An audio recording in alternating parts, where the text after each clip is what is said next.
A'udzubillahi minasyaitonirrajim. Bismillahirrahmanirrahim. Assalamualaikum warahmatullahi taala wabarakatuh. Alhamdulillahirabbil alamin. Wassalatu wassalamu ala asyrafil anbiya'i wal mursalin wa ala alihi wa sahbihi ajma'in. Rabbi shrah li sadri wa yassir li amri wahlul 'uqdatam min lisani yafqahu qawli. Allahumma iftah 'alaina futuhal 'arifin warzuqna fahman nabiyyin. Saudara hadirin dan hadirat serta pendengar yang saya kasih sekalian, pada malam ini saya sambung berkenaan dengan perkara yang babitkan rojok dalam perkahwinan, iaitu rojok ini suatu pengembalian semula seseorang itu kepada suami dia. Itulah suami isteri dikembalikan semula oleh suami dia, itu dipanggil sebagai rojok. Dan rojok ini berlaku untuk talak 1, talak 2. Ada pun talak bain, talak 3. Sama ada bain sughra ataupun kubra, maka dia memerlukan pada perkahwinan semula. Dan untuk bain kubra, seperti kahwin seperti mana cerai talak 3, dia memerlukan kepada syarat yang lain, hatta tankiha zawjan ghairahu, sehinggalah si isteri tadi berkahwin dengan orang lain dan berlakunya perceraian dengan suami yang baru itu, habis iddah apa semua, maka bolehlah berkahwin semula lah, antara suami isteri yang asal tadi. Jadi saya baca berkenaan dengan rojok ni pada sambungan buku ni. Rojok dengan perbuatan campur. Telah berlain-lain pula faham ulama atas hukum rojok dengan perbuatan. Syafi'i berpendapat tidak sah, kerana dalam ayat yang di atas Tuhan Allah menyuruh supaya rojok itu dipersaksikan, sedang yang dapat dipersaksikan hanya dengan sirah ataupun dengan perkataan. Perbuatan yang seperti itu sudah tentu tidak dapat dipersaksikan oleh orang lain. Pendapat ulama-ulama banyak rojok dengan perbuatan sah, iaitulah boleh. Mereka beralasan dengan firman Allah Subhanahu wa taala, wa bu'ulatuhunna ahaqqu biraddihinna. Surah Baqarah, suami mereka lebih berhak untuk kembali kepada mereka. Surah Baqarah ayat yang ke-228. Dalam ayat tersebut tidak ditentukan dengan perkataan atau dengan perbuatan. Dan hukum mempersaksikan dalam ayat di atas hanya sunat, bukan wajib. Qarinahnya sepakat ulama ijma' bahawa mempersaksikan talak ketika mentalak tidak wajib. Demikian pula hendaknya ketika rojok.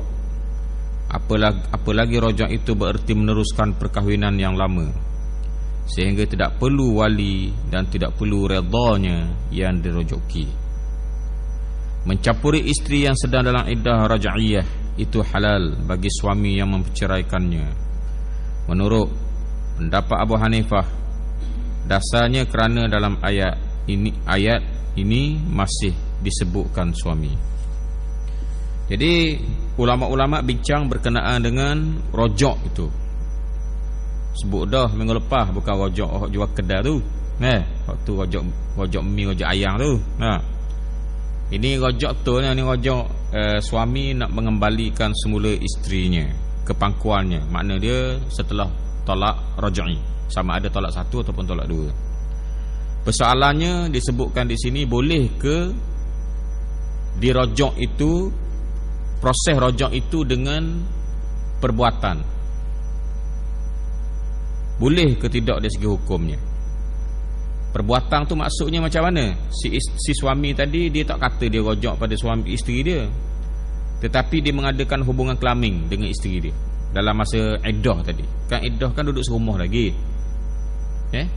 Ataupun dia buat sesuatu yang menjurus kepada perkara tersebut. Itu dikatakan rojok dengan perbuatan. Adakah dengan perbuatan tu dianggap sebagai rojok ataupun tidak? Maka dalam mazhab kita, mazhab Syafi'i, tidak sah rojok tersebut. Sebabnya ialah kerana apa? Kerana Allah Subhanahu wa taala sebut dalam Quran, wa ashhidu dzawai adlim minkum, hendaklah rojok itu dipersaksikan oleh dua orang yang adil. Kalau perkataan, orang boleh, ada tak orang boleh jadi saksi? Boleh lah. Iaitulah A ni dia jadi saksi kepada B bahawa B telah rojok pada isteri dia. Macam mana dia kata? Dia kata dengan mulut dia, aku rojok. Dia kata dengan perkataan dia, dengan lidah dia, aku rojok isteri aku semula. Maka ada saksi tengok, saksi dua orang, saksi mengatakan aku jadi saksi bahawa dia telah rojok pada isterinya. Jadi itulah gunanya. Maka mazhab Syafi'i mengatakan mestilah rojok itu dengan perkataan. Kalau tidak, nak saksi guna. Kalau dengan perbuatan, takkanlah orang nak saksi dengan perbuatan. Jadi filem lucuh lah pula ni. Tak? Jadi filem lucuh lah pula nya. Tak ada orang saksi dengan perbuatan. Maka Syafi'i kata oleh kerana orang boleh jadi saksinya ialah dengan perkataan je. Dia dengar diri orang tu kata, aku rojok mula ke bini aku hok cerah tu. Hok 2-3 hari lepas cerah tu. Rojok mula umpamanya tak. Maka orang dengar, rojok mula tahun lalu tengok. Jadi saksi. Telinga jadi saksi. Ya tak kira lah, bukan saksi dengan mata je, telinga. Tak. Jadi Imam Syafi'i pakar halusnya mazhab Syafi'i. Okey, halusnya mazhab Syafi'i sehingga dia takwil ayat begitu tak. Dia gabung antara dua ayat tu. Ayat wa bu'ulatuhunna haqqu biraddihinna, si suami berhak merojokkan balik isterinya dalam Taurat Raj'i ayat tu. Kemudian ayat tu tak sebut macam mana nak rojok. Maka dalam ayat lain kata kena ada saksi. Maka nak rojok guana kalau lain daripada perkataan. Kalau nak jadi saksi guana selain daripada perkataan. Maka sebab tu perkataan dia boleh. Maka sebab tu rojok hanya boleh melalui perkataan. Aku rojokmu semula lah. Okay? Ataupun balik mula lah di rumah tu. Kau pandai lah mana-mana lah yang disebutkan dalam kitab-kitab fiqh. Itu aluh mazhab Syafi'i. Orang kata mazhab Syafi'i ni dia aluh. Orang tanya dia semayang awal waktu ada dalil tak dalam nas? Dalam nas ni tak kira Quran, hadis. Tapi Imam Syafi'i nak cari dalam Quran. Ada tak dalam Quran suruh semayang awal? Ada tak? Cuba cari. Dalam hadis tak usah kira lah. Imam Syafi'i nak cari dalam Quran dulu. Dan dalam hadis Imam Syafi'i tolak hadis. Dah, apa Imam Syafi'i tolak hadisnya? Orang tolak hadis ni orang Malaysia ni. Kalau tak reti paleko tu waktu yang orang panggil tolak hadisnya dah. Tak sebut nama kan. Jadi kalau tak reti benda pakai baca kitab orang buku orang putih je umpamanya, ya. Tak reti sikit bahasa Arab, patah kataan pun ananta je amuknya dah. Okey. Waktu nak tolak hadis kamaeng dia. Tak kira siapa-siapa dah. Banyak di Malaysia lah ni, pelik-pelik belaka. Tok Rama pun ada. Molek tu, nak napa orang pula Tok Rama. Orang tegur jeruh dah, molek dah orang tegur tu. Nak jaga akidah. Ni nak napa pula orang tu. Tak. Ni Tok Rama lah ni kan. Maka Tok Rama lah ni pakai tai, pakai kuk molek. Pakai sokok dah. Macam tu kodi. Jadi mana kita kata tu Tok Rama lah ni tak. Faham perbuatan tu syirik. Tak. Benda gaib, benda nak cari kapal terbang ni benda gaib. Kalau nak naik kapal terbang tak gaib orang panggil. Nak naik kapal terbang tu nampak tangga ataupun leni pakai terowong tu. Siapa-siapa dah kapal terbang. Tok hamba naik kapal terbang tak sedar dah kapal terbang, naik kat terowong tu. Mana kapal terbang ni? Tengok ni kapal terbang ni kursi banyak tu. Kita kata naik kat terowong tu ataupun naik kat tangga, kat bandar lah. Asia naik kat tangga. Nak ceritanya naik kapal terbang tak gaib. Ye lalu naik kapal terbang tu. Tapi nak cari kapal terbang kat lautan Hindi tu benda gaib. Benda gaib ni nak buat guna. Kena usaha yang sepadang dengan benda tu. Macam mana nak usaha? Nak padang usaha tu macam mana? Pergi cari dengan kapal, pergi cari kapal terbang. Tu cara betul tu orang panggil usaha. Ada pun benda gaib nak cari dengan cara gaib, syirik lalu. Tu senang je kaedah je. Nyakit dalam tubuh ni benda gaib. Tiba-tiba ada orang tu tahu nyakit, tahu sakit kat tangan. Ya, soh dia guna jin walaupun dia tak tahu, dia tak sedar setara dia guna jin. Okay. Ingat tu senang je kita nak tahu syirik tak syirik. Okey, gitu ya. Benda gaib kena cara yang tersendiri. Iaitulah kalau kapal terbang jatuh ke laut Cina Selatan, pergi renung dulu. Ngau kau 2-3 kali. Nampak nampak minyak. Teh lu ia tak minyak bukan. Cari lagi. Sekarang ni Dua tempat pula dah. Selatan utara, koridor menapa selatan utara. Cari situ. Tu baru orang panggil benda tak gaib. Benda tu jauh tapi kita usaha berdasarkan kepada sebab dan musabab. Pergi dengan kapal tu okey tu. Tapi kalau nak naik kapal tararak macam ke Piramli naik, dah umpamanya nak naik dekor terbang umpamanya macam Piramli naik, hak tu benda gaib. Benda gaib, nak cari benda gaib, jawab dia syirik lalu. Mesti ada guna jin. Kalau tak seekor 10 ekor. Kalau tak 10 ekor 20 ekor. Gitu jelah. Tak ada. Ya, kita jin pun ada kok. Jin macam manusia kau. Ada baik, ada tak baik. Saya sebut ni bukan benda apa. Nak peringat pada semua hak dengar suara ni supaya kita kenal, mudah nak kenal syirik ni. Dan supaya kita kenal apa itu syirik. Hak mana tok bomo hak boleh pakai, hak mana tok bomo tak boleh pakai dak. Dah ada kau tok bomo boleh pakai. Hamba tak tahu, tapi kalau hak berabak nguruk tu tok bomo kau panggil ke mana? Hak tu boleh pakai tu, yang nguruk. Oh, salah orang seneng. Urut kaki, oh salah orang seneng. Ni tak boleh ni, salah jogging. Bukan salah makan, salah jogging. Sepatutnya jogging jalan seterik, jalan belok, kaki pun salah orang. Umpamanya. Tu tok bomo gitu tak apa hak nguruk. Sebab apa? Dia tak pakai benda gaib, dia pakai sebab dan musabab. Dia urut kaki, itu tak gaib tu orang panggil. Begitu cara dia tak. Tu tok bomo gitu tak apa hak nguruk ni. Orang panggil tok bomo, dak, orang panggil tukang urut. Orang panggil tukang urut. Hamba nak situ. Hamba nak cerita tadi benda apa? Iaitulah Rasulullah Imam Syafi'i nak cari semayang awal waktu. Dalam Quran ada kedok. Nak cari ada tak? Maka tak ada lah tau. Maka Imam Syafi'i katanya dia baca berapa kali raung Quran. Ada riwayat kata sampai 40 kali raung baca Quran. Mana ayat? Rupa-rupanya ada wasari'u ila maghfiratin min rabbikum wa jannatin 'arduha samawati wal ardh. Iaitulah hendaklah kamu berlomba-lomba mencari keampunan Tuhanmu dan mencari syurga yang mana luah di antara langit dengan bumi. Bila berlomba-lomba tu apa berlomba? Kalau sembahyang berlomba apa? Bukan laju. Berlomba sembahyang derah bukan derah perbuatan. Awal waktu maksudnya. Tengok bijak Syafi'i halu Syafi'i. Perkataan wasari'u tu percepatkan derah buat kebajikan, buat derah. Dah derah buat kebajikan mana? Bang derah sembahyang gitu. Ya lalu.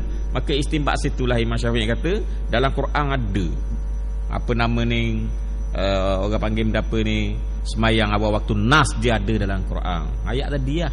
Wasari'u ila maghfiratin min rabbikum sampai habis ayat tu menceritakan bahawa hendaklah kita bersegera membuat kebajikan. Dalam hadis ada, bukan Imam Syafi'i tahu hadis ni.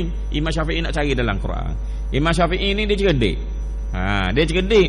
Tapi dalam cerdik-cerdik dia jujur. Imam Syafi'i ni pernah kali tak jujur Imam Syafi'i. Imam Syafi'i nampak terang-terang orang tercuri. Ni Imam Syafi'i nampak terang-terang orang tercuri. Ketek barang orang. Tak. Maka Imam Syafi'i tegur dia, "Mu curi tu barang orang."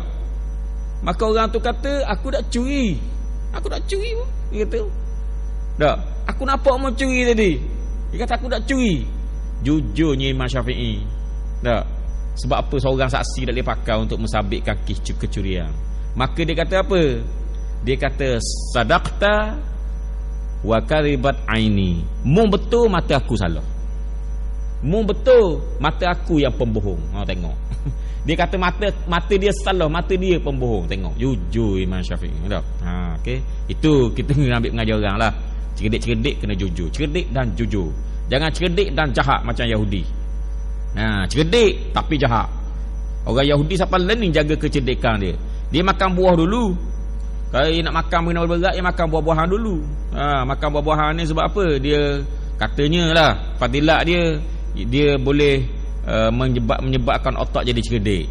Makan buah dulu. Adalah proses-proses tanya doktor tu. Hamba tak erti lah. Tak kita kata dah.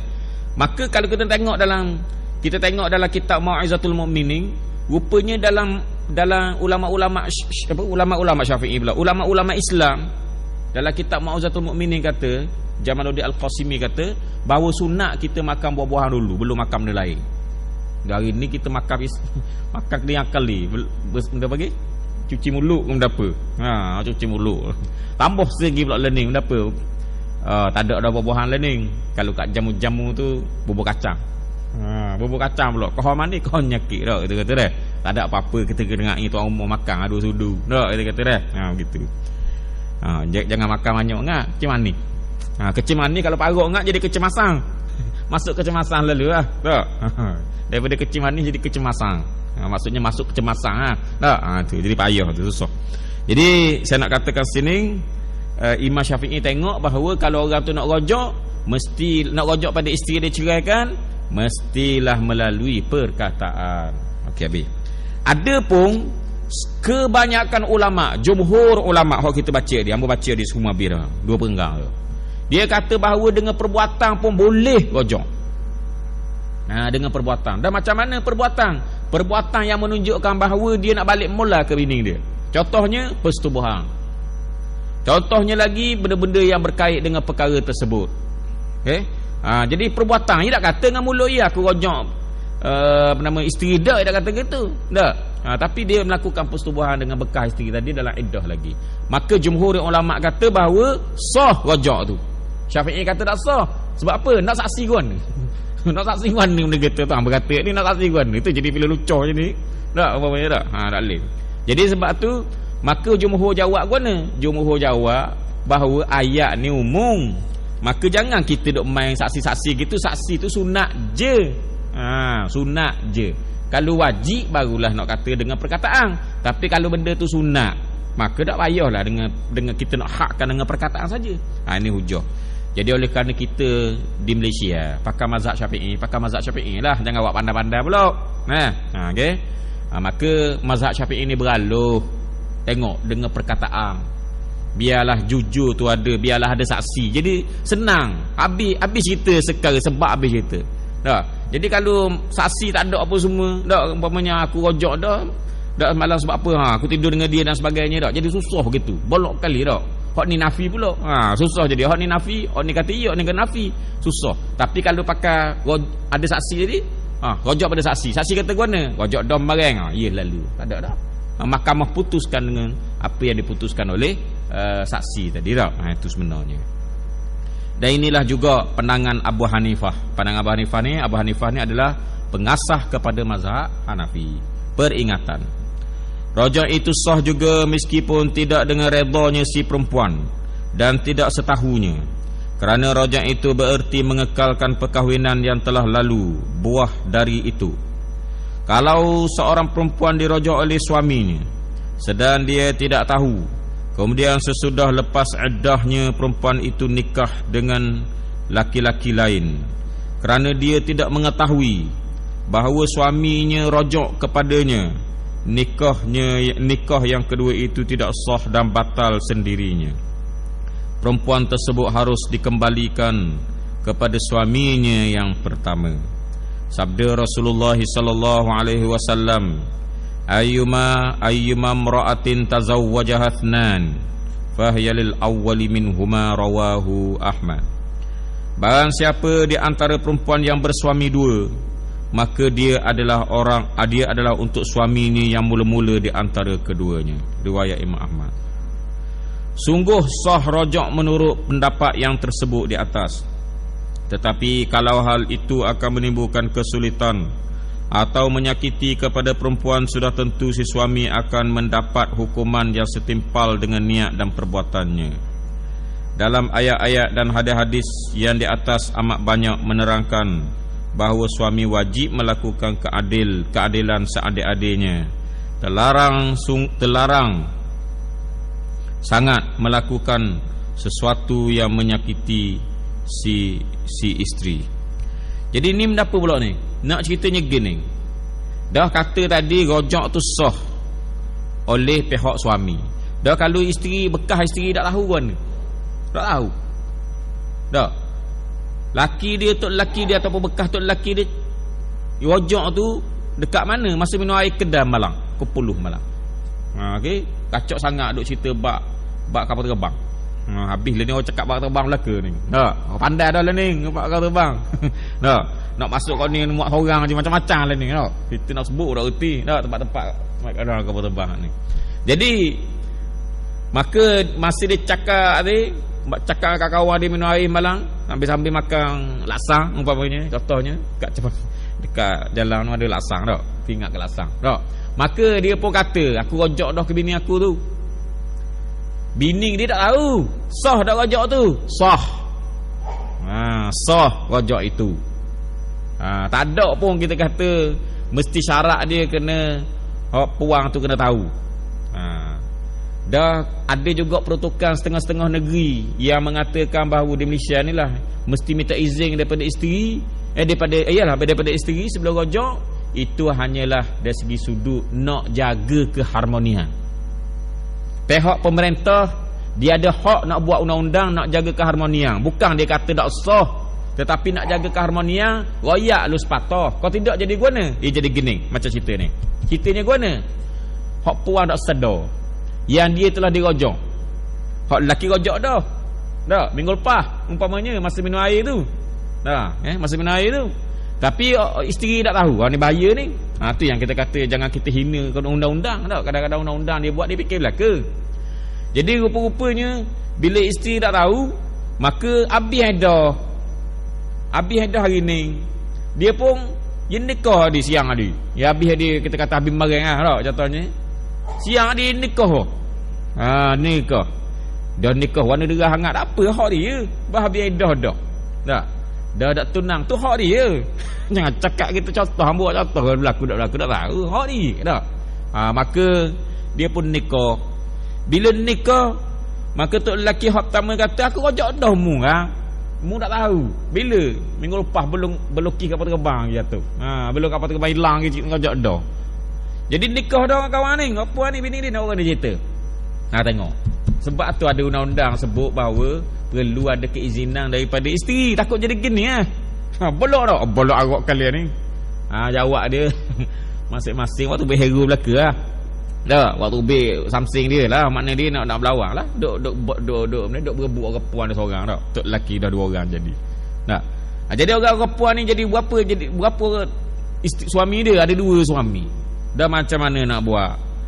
Itulah berdasar pada hadis ni, ayyuma mra'atin tazawwajahasnani fahiya lil awwali minhuma. Apabila 2 orang mengkahwini seorang perempuan, maka hak pertamalah yang berhak. Dalam kisah ni perkahwinan kedua tidak sah. Kalau bawa ke mahkamah mesti kata tidak sah. Sebab apa? Sebab perkahwinan itu dilakukan setelah dirojak. Walaupun puan tu tak tahu. Dah puan tak tahu sungguh. Macam mana tak tahu sungguh? Memang tak tahu. Tak. Bila tak tahu, ia tak dosa lah. Dah tak tahu. Dah kata-kata dah, tak tahu. Tak dosa lah. Cuma tu saya kata tadi, setengah-setengah negeri di Malaysia buat undang-undang bahawa kena minta izin kis gini. Nak lari pada kis gini. Gitu. Dah guana tu ceritanya. Bukan senang nak balik mula ke tok lelaki mesti gocoh dengan lelaki kedua tu. Nah. Dah ada mahkamah kan gocoh guana hangat dah. Balah-balah gitu dah kita kata dah. Okey. Jadi tak usah balah-balah lah, memang hukum Tuhan. Hukum Tuhan gitu. Dah lepas pada tu rasa tak selesa nak cerai semula kau pandai lah. Dah. Tu cerita lain lah. Apa cerita pula dah katakan si isteri ni telah melakukan hubungan kelamin dengan suami kedua. Berat lalu. Macam mana kisahnya begitu? Maka orang panggil itu adalah wati' syubhah. Wati' syubhah ni guna dia tak berzina sebab dia tak tahu. Tok lelaki kedua pun tak tahu. Hak puang pun tak tahu. Jadi kalau berlaku gitu tak berdosa. Dah kalau boleh anak mengandung guna cerita. Tak. Maka anak tu adalah anak kepada suami hak kedua hak tak sah tadi tu. Dia berasaskan kepada wati' syubhah. Wati' syubhah ni itulah wati' syubhah ni persetubuhan secara syubhah, bukan secara zina. Maka bank dia lah, bank tok lelaki kedua tu lah, nafkah atas dia lah. Okey. Dan nak buat guna tu macam samalah juga kedudukannya. Orang yang nikah sedar-sedar boleh 4-5 orang dah anak, tengok-tengok adik-beradik sesuang. Tu dah. Dah berzina dah. Dak berzina. Dan nikah sah dak? Dak sah. Pelik aku. Dah mana? Wati' syubhah. Wati' syubhah ni guna, iaitulah wati' syubhah tu berlaku dalam keadaan tidak sah, perkahwinan tidak sah, dan oleh kerana benda tu memang salah sungguh, maka anak-anak yang lahir daripada wati' syubhah tadi, perkahwinan tadi hak dak sedar adik-beradik sesuang tadi, adalah adik-beradik sah tarah. Beng ayah dia betul. Beng ayah hak yang dak sah nikah tu. Dah gua nak adik-adik sesuatu tak apalah. Hok lepas barang yang lepas jangan dikenang.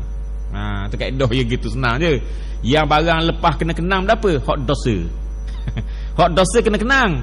Sebab apa nak taubat? Kalau tak kenang tak taubat dah. Barang dilepas jangan dikenang. Minggu lepas saja dah berapa ekor ayam dah belaga. Umpamanya dah. Judi banyak mana dah. Mayang tak tinggal. Barang lepas jangan dikenang. Tak leh. Hok tu wajib kena kenang. Sebab dia kena taubat pada Allah Subhanahu wa taala. Hak salah-salah gitu tak apalah. Tak usah kenang-kenang lah. Tak. Barang yang lepas jangan dikenang lah tu dah. Tu tak apa, tu bukan sengaja dan sebagainya. Begitu juga kes ni, samalah. Kes ni maka selepas daripada habis beranak-beranak apa semua tu, bolehlah balik semula kepada suami yang pertama tanpa ada akad nikah dah. Gitulah kaedah je. Habis tadi dah. Kemudian bawah ni pula dia kata, sekarang dia kata dia nasihat ni. Inilah hukuman. Hukuman mana ni? Hukuman nak cerita hak lepas-lepas ni, masalah perceraian, masalah rojok, sebab apalah Tuhan buat undang-undang. Inilah hukuman Tuhan terhadap perbuatan kita. Perbuatan macam mana? Nikah cerai inilah hukuman dia. Hukuman dia mana? Ada rojoknya, ada hukuman iddahnya, gitu. Jadi sebab tu barang siapa yang telah berkahwin, jagalah perkahwinan dia. Tak payahlah timbul cerai-cerai, tak payah. Tak payahlah timbul rojok-rojok, tak payah. Tak. Kalau nak rojok sangat pergi kedai tu. Kedai banyak rojok. Rojok ayam ada. Hak tak ada ayam pun ada. Hak RM3.5 ada, RM4 pun ada, dia belaka dah umpamanya hak tu. Rojok kedai tu lah, hak mi tu. Tak apalah. Tak. Itu keadaannya. Kemudian kita pergi kepada tajuk baru, nafkah belanja. Yang dimaksudkan dengan belanja semua hajat dan keperluan yang berlaku menurut keadaan dan tempat, seperti makanan, pakaian, rumah dan sebagainya. Hak inilah asas dia. Iaitulah dikatakan nafkah ni belanja, di mana keperluan tu perlu ada pada orang yang kita kena tanggung. Contohnya macam mana? Contohnya si isteri kita. Maka kita wajib kena tanggung. Atas perkara apakah dia yang perlu ditanggung? Yang pertama sekali tempat, rumah. Rumah tu kena ada. Jangan duk berumah gitu je dah. Berumah Pak Ali tak boleh, Abang Ali tak boleh. Tak. Faham tak rumah Pak Ali? Cerita benda, cerita ibu mertua ke dia yang nikah tu duk berumah, akhir duk berumah pitih habis dah. Tak boleh gitu, dia kena siapkan rumah molek. Teratuk kepala selok. Hari ni teratuk kepala, esok teratuk kepala, lusa pecah kepala. Tulak bodoh dia kata gitu jelah. Gitu. Jadi tak boleh dah duk berumah gitu. Maknanya suami ni tanggungjawab dia kena menyiapkan sebuah rumah yang sesuai dengan kedudukan isteri dia tadi. Sebab tu tak mau ibalah lagi, Islam kata kena kufu. Kufu tu kena sepadang. Sebab tak boleh gini lah.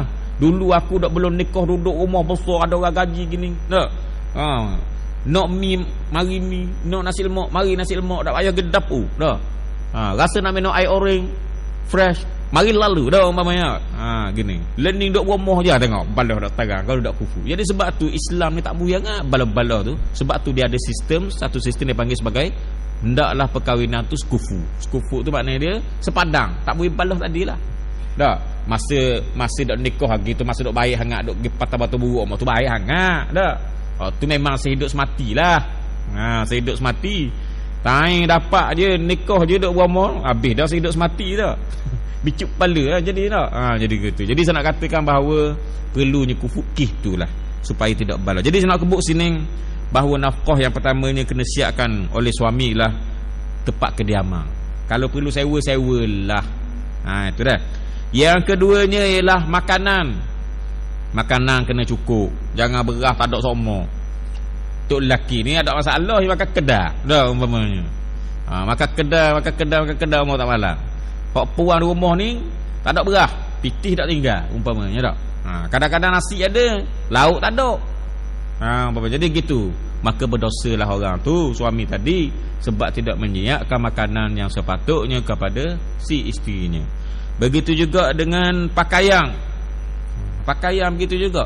Dan kalau orang nikah ramai pula, dia kena adil. Adil situ bukan sama rata.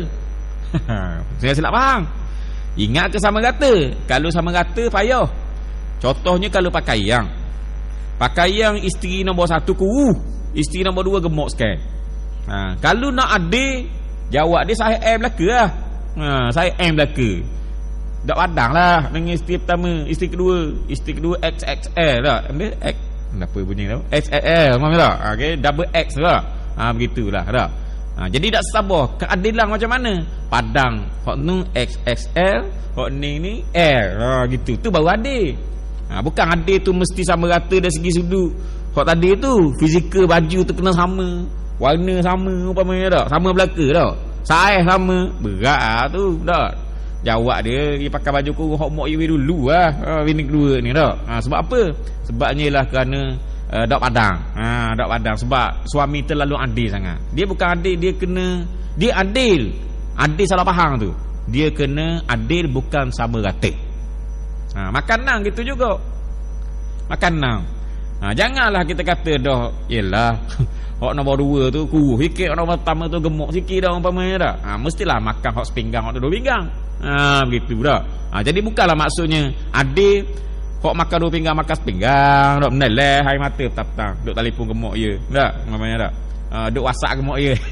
Dah sambil WhatsApp sambil neleh hai mata dak WhatsApp gini-gini dah. Abang gini-gini dak ui dah makan pinggang je dah. Habis hoyak lah ke dah umpamanya. Tengok. Dia bukanlah adik itu sama rata, tetapi adik itu ialah sepadang dengan kedudukan tu.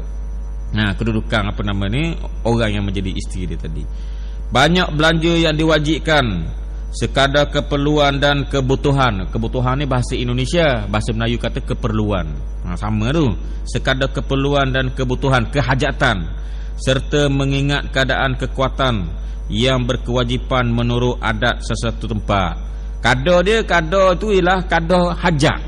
Hajat tu guna tu hajat si isteri, kemudian kadar kemampuan suami, dan ketiga diukur dengan uruf setempat. Uruf setempat ni macam mana? Kalau dia nikah dengan orang Arab, takkan nak win nasi. Roti lah. Begitu tau. Jadi tak sabarlah. Dia makan nasi saya kira dia tu untuk lelaki.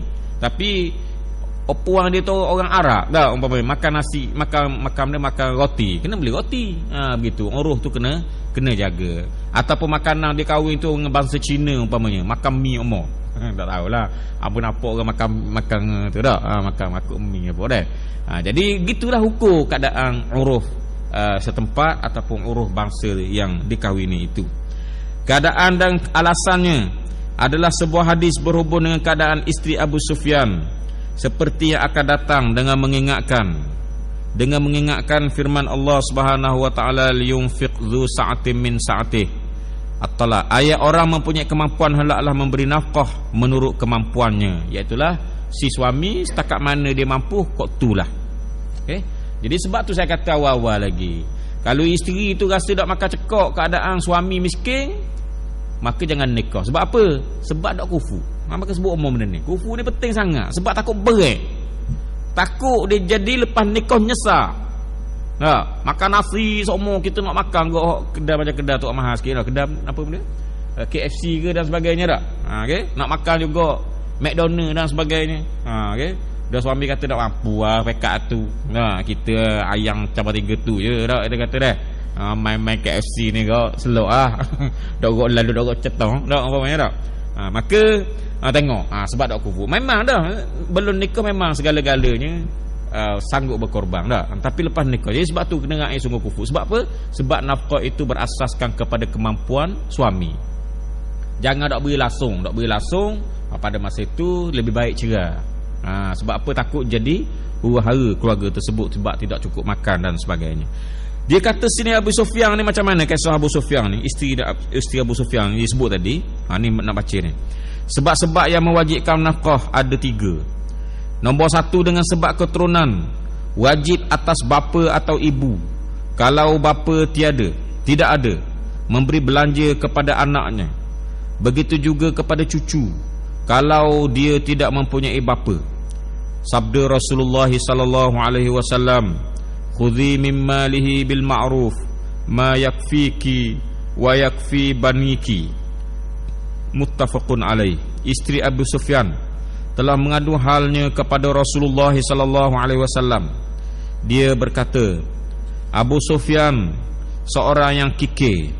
Dia tidak memberi saya dan anak saya belanja selain daripada yang saya ambil dengan tidak diketahuinya.